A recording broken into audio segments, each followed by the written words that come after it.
Jujutsu Kaisen chapter 189 begins with Kashimo thinking how futile Hakari's domain expansion will be because, well, the man has a hole in his stomach. But not only that, also assuming what is the time reduction mode going to do versus the probability change. And although he has faster spins, he only has a 1 in 239 chance of hitting a jackpot. But Hakari does the unthinkable and gets awarded with what? Lo and behold, another sudden jackpot activating another domain expansion. And as someone who is invested in this fight, I know a lot of people within the community have joked around with Hakari's domain expansion being very spammable and being very broken. And lo and behold, as much as I am rooting for Hakari to beat Kashimo in this, the domain expansion is diluting its cool factor for me just a bit, because now you got to think about it from this perspective. How many situations is Hakari going to be in a near-death experience and then, well, Gege can just write him out of it by winning a jackpot? And with Gege being the ultimate gambler here, holding the fate of saving or ending Hakari's life anytime he wants,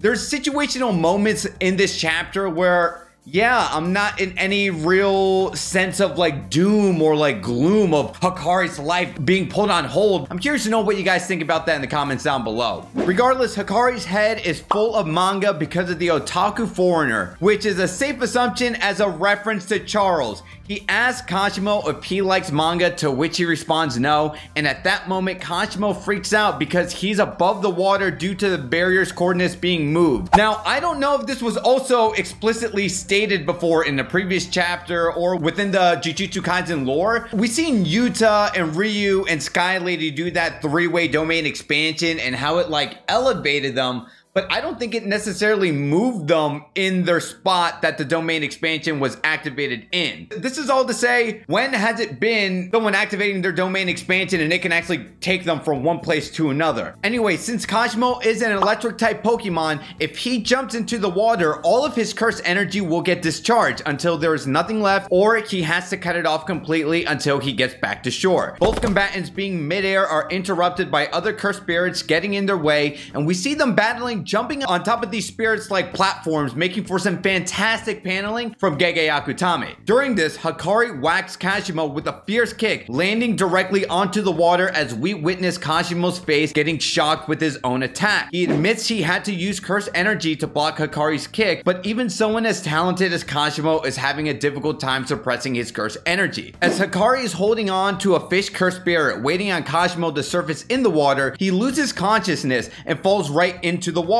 And here is where we get the science lesson of the day, folks, because when the chapter references chlorine gas is the first deadly poison humans use as a chemical weapon, Kashimo suppressed his cursed energy to perform electrosis and create chlorine gas. Which now, if we can put the science lesson stuff aside, this is another safe guess to assume, with Gege trying to be like Togashi with this intricacies of now using scientific electrical elements of like hydrogen and chlorine and all this stuff. Expect to see more of this in future battles, and dare I say it, in more important battles than the one we're getting here. Hakari says the way you can kill a reverse curse technique user is by taking out their brain or to poison them, which the only way to remove the poison out of your body is by using a much more advanced form of curse reverse technique. Kashimo, thinking this was checkmate, tells Hakari it was fun, and Hakari responds, "Not today, motherfucker," and Falcon punches him straight in the jaw in the water.